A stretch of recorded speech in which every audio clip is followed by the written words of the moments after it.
to your Daily Bread with Bishop Eric Kincaid Clark, where he is inspiring us to maximize our potential.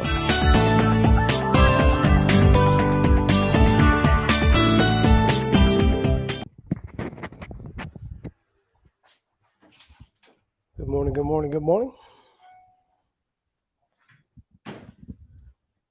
Here I am. Good morning, people of God. I'm Bishop Eric Kincaid Clark. Welcome to your Daily Bread. And once again, I'm Bishop Eric Kincaid Clark. Thank you. All right. Good morning. Good Thursday morning to everyone.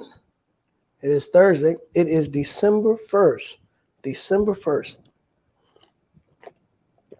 I got my stirrer, so y'all can't hear me stirring.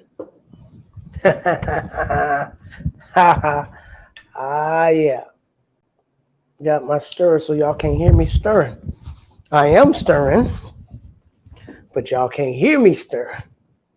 But I am stirring. All right. Whew. Thank you, Lord. How's everybody doing this morning? They're coming in. Good morning. LaShonda and Ruth and Minister Erica and Minister Andre and Betty Buchanan. Happy birthday month to you, Betty Buchanan. Trefinia. All right. Good to see you, Elvis. And others are coming in. Others are coming in. All right. Others are coming in. We had a good service on last night. Oh man, this camera is just doing this thing. Yeah, it just gets on my nerve. Y'all work with me here. Just let me do.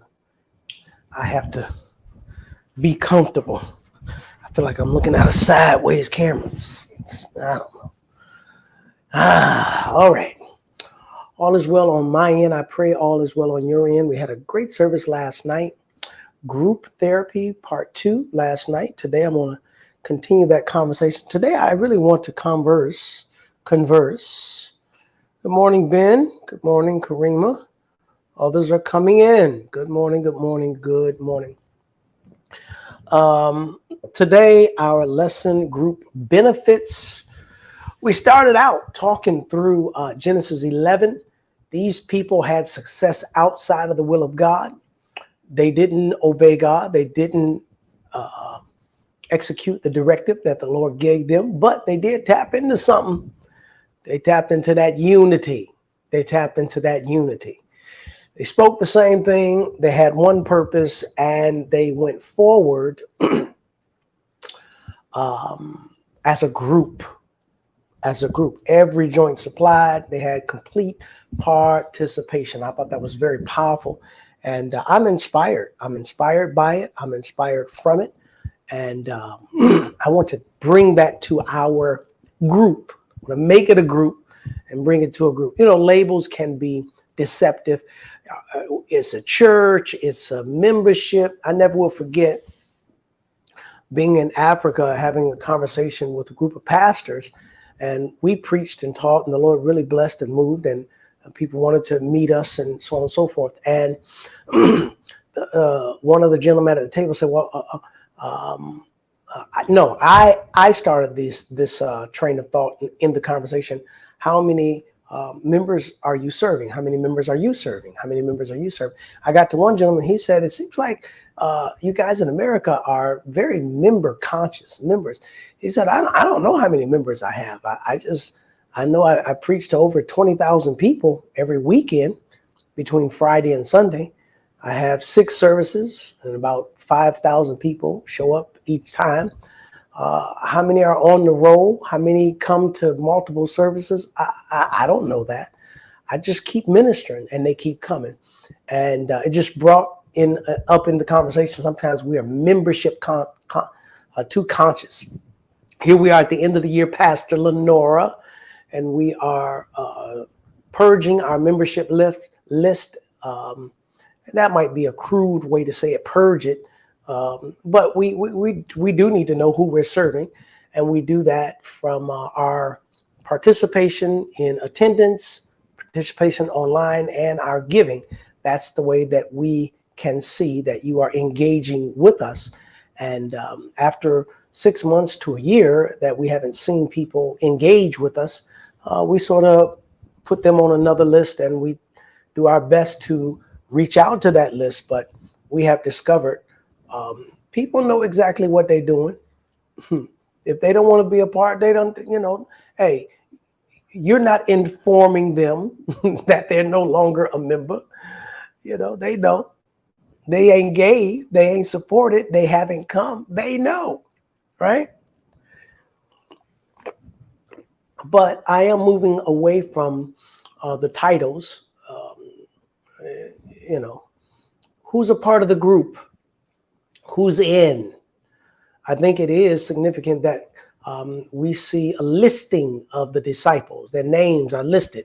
My name is written on the roll. I think that has some significance to be a part of in an official capacity.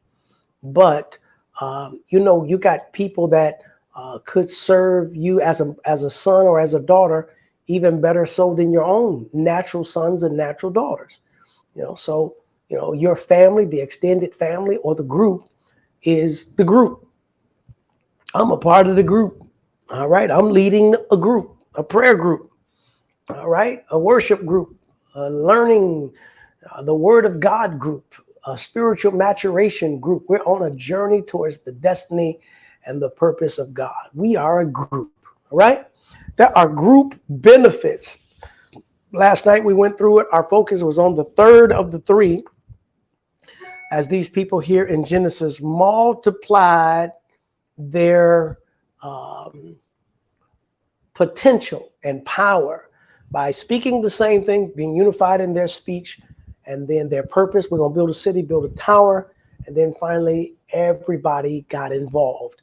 They worked as a group. We talked about that group and the benefits. Last night we talked about, the data has come forth that when students study as a group, they're more productive. When employees work as a group, there's more productivity.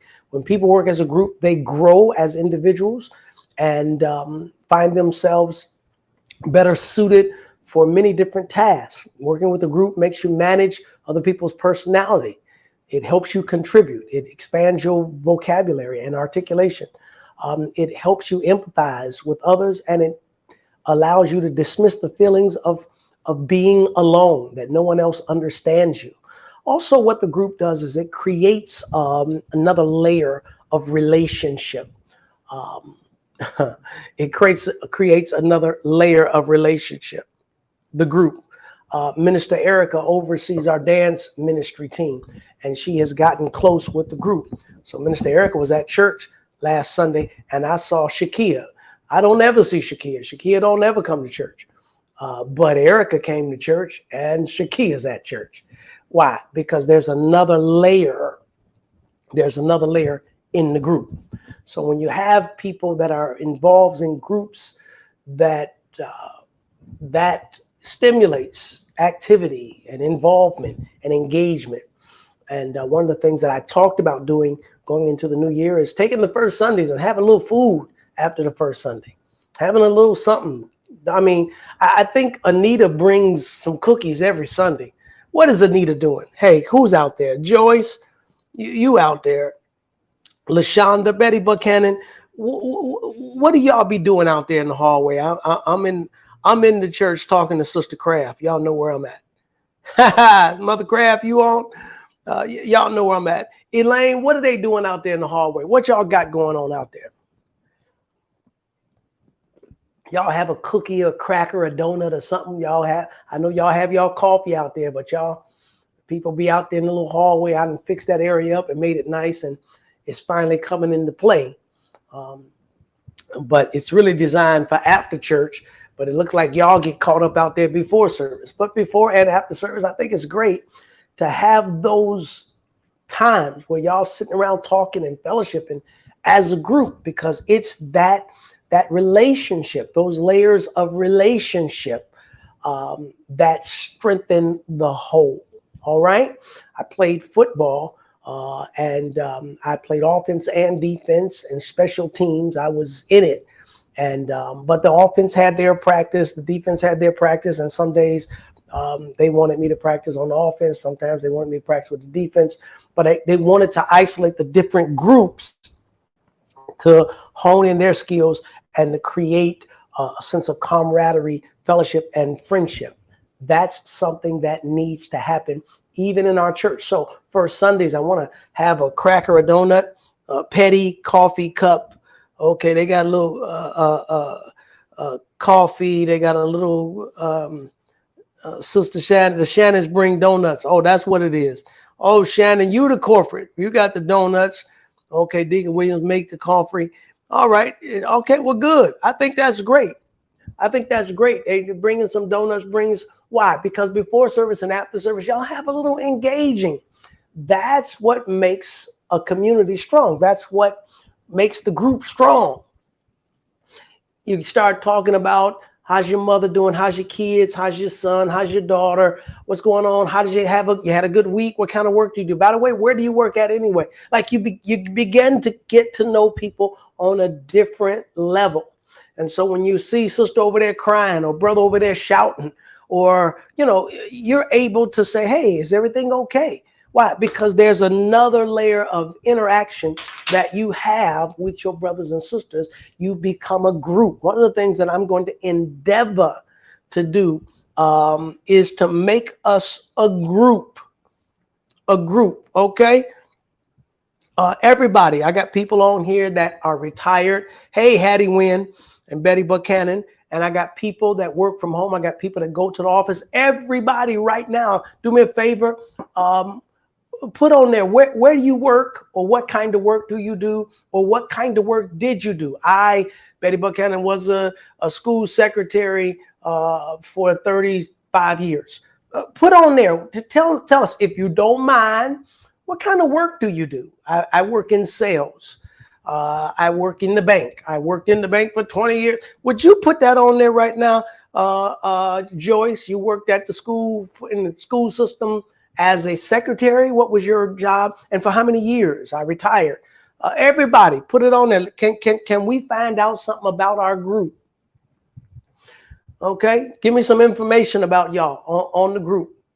I'm looking at the group now. Let me bring my stuff over here and check out the group. You a station manager, LaShonda. She works at the e-check. Okay, when you go and get your car, you stand in that long line, right? You got to get your new sticker for your tag. They tell you, you got to go get an e-check. You need to go see Sister LaShonda, because LaShonda is the station manager at the e-check place to get your car, right? That's what LaShonda do. Carol Carson. I worked in payroll. I was a payroll processor for the Cleveland School Board. And then I went to Kaiser facility. And then I went to Sherwin-Williams, where I retired from. Very good. Very good. Thank you. Customer service for 25 years. Thelma, I got you. Betty Buchanan, I was a secretary in the schools for 41 years. Wow. Go ahead, 41 years. 41 years. Betty B, I love it.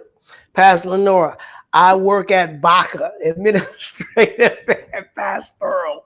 Okay, Baca worker, administration and pastoral.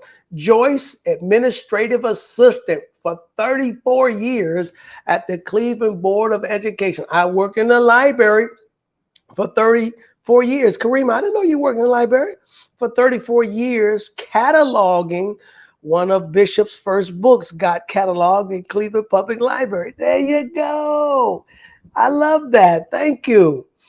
Was a nurse assistant, then a division secretary for the Cleveland Clinic. There you go. We got medical field. If you check it out in Cleveland, the biggest employee is Cleveland Clinic.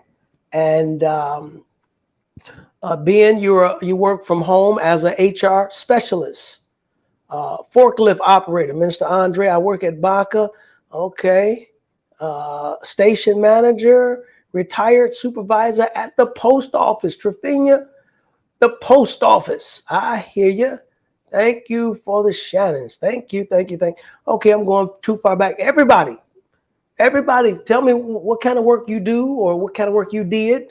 How are you an HR specialist from home? I guess, the offices, they extend it out to the house, huh, Ben?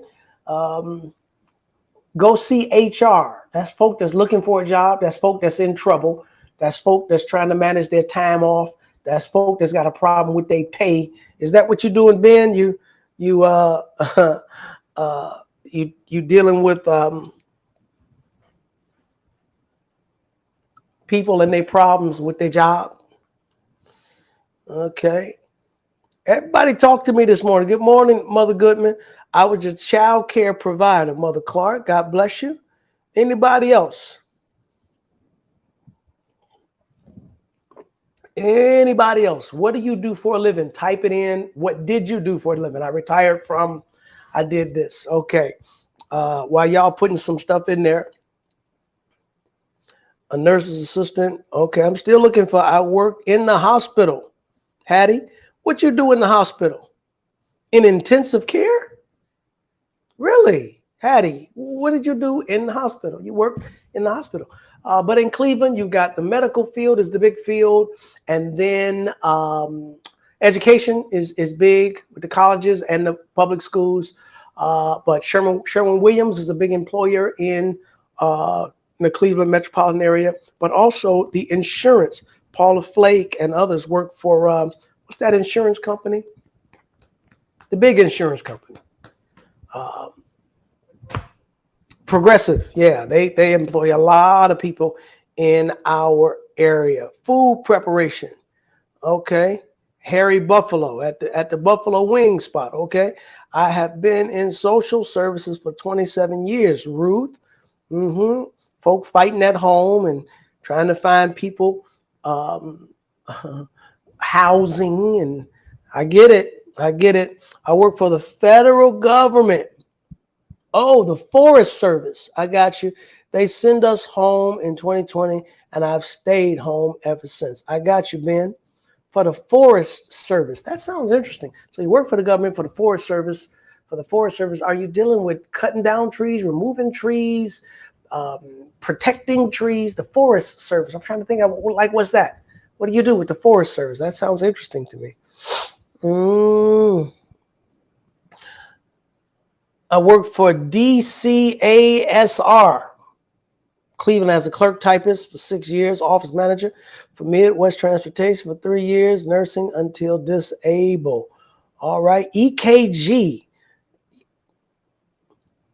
Mother Goodman, you work with the EKG tech? Wait a minute, for real? Nah. Did you actually use the EKG machine? Or you were a technician, you were monitoring this stuff? Y'all got to tell me some stuff more about y'all. I work for EKC Ministries. Yeah, Erica, you better be working. No, I'm just kidding. Title, okay, up above my head, I hear music. Thank you, Karima. Ben, my focus is staffing. So I work to hire people. Anybody looking for a job out in not Washington State, but I don't deal with benefits, pay, compensation, just staffing. New Mexico, thank you. Sterilize. Okay, Hattie Wynn, you was spraying stuff off, wiping stuff down. Sterilization. Okay. Good morning. Good morning. Good morning. Good morning. Good morning. Good morning. Happy birth month to you too. All right. Look like my apparatus is repeating what everybody is putting here. But that's good. Okay. All right. Well, look at what's happening in our group, y'all.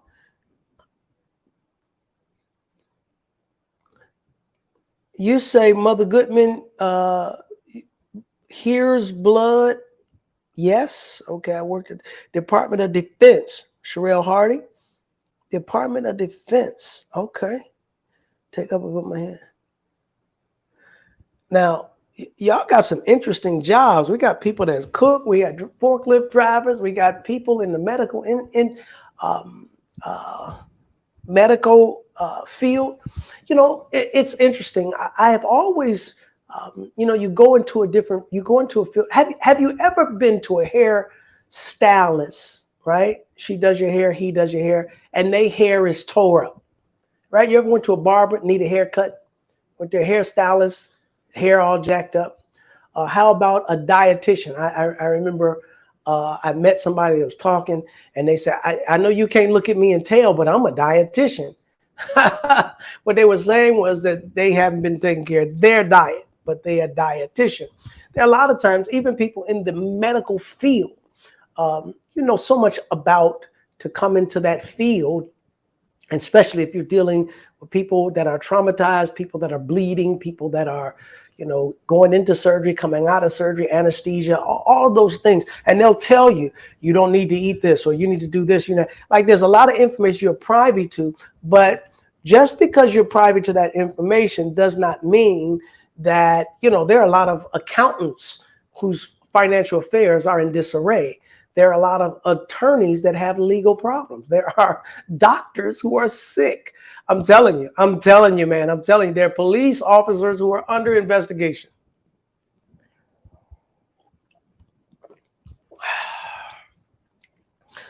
Just because you're in a particular area, you're a secretary here, your job is to organize and this, that, and then you look around and your stuff is all discombobulated. Where the heck are your papers, are your bills, this is your job. You are organized. That's what you do.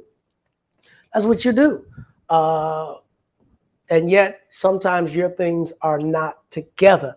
I don't want that, man. I'm telling you, I don't want that on me. You know what the Apostle Paul said, when I have preached to others, I become a castaway myself. I'm not interested in preaching, teaching, and trying to get everybody else to live for God, and I'm not living for God myself. No, I don't want that. But in the group, people of God, this is how we do it. All right. I wanted to go to, matter of fact, I do. I got a few moments here. Paper-based assessment manager, Cinderella. Now assessment contractor. I got it. You retired from the Cleveland School.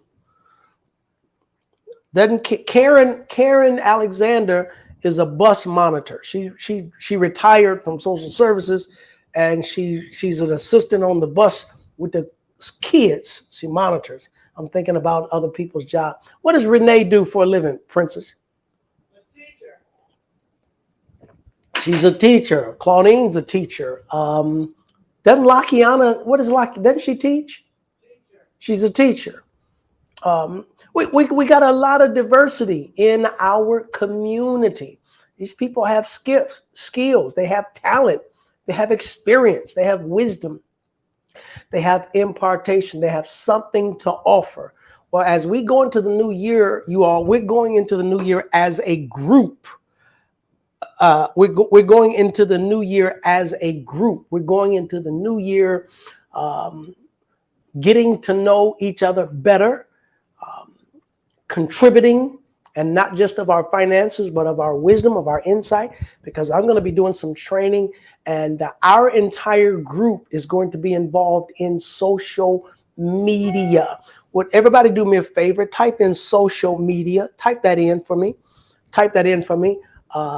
Pastor Lenore is going to come on. Minister Erica is going to come on, and others of our members that understand social media are going to come on and begin to tell our people how to get involved in our ministry, because ministry has changed, church has changed, evangelism has changed, serving the Lord's people have changed, and now it's ministry, it's social media, and we have to expand our community. I mean, think about it. How many people have you invited to church in the last year? Is it easier now to say, hey, join me online, or let me email you this message, let me send you something? Like we're in a different time, and people are a little bit more reluctant. I mean, you might have to have a real relationship with people to get them to leave their space and come into the building and worship.